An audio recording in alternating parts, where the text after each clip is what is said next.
Je suis Yann Verling, tête de la liste Écologie positive et territoire pour les prochaines élections européennes. Je suis aux côtés de Clément Riquet, qui a deux qualités. La première, c'est d'être colistier avec nous sur la liste Écologie positive et territoire.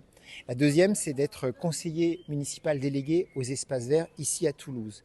Nous sommes donc aujourd'hui en campagne électorale à Toulouse, où on a spécifiquement voulu mettre l'accent sur quelque chose que Clément fait beaucoup ici à Toulouse, il va nous en parler, qui est l'adaptation au changement climatique par le végétal, par la renaturation des villes. On en a un exemple ici dans cette rue où a été mis à la place de stationnement, des arbres, des buissons, de la désimperméabilisation. Nous, ce qu'on souhaite au niveau de notre liste pour que ce soit une généralisation au niveau de toutes les villes d'Europe, c'est que le végétal devienne une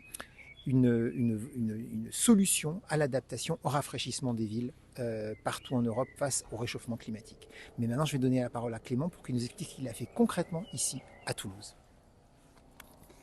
Bonjour, Clément Riquet, donc élu à la ville de Toulouse, chargé des espaces verts. Et effectivement, nous nous rendons bien compte qu'avec le changement climatique, il est impératif de ramener de la nature dans la ville, sur l'espace public, dans les cours d'école.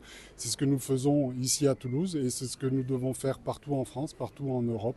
C'est important pour la santé des habitants et pour la qualité de vie.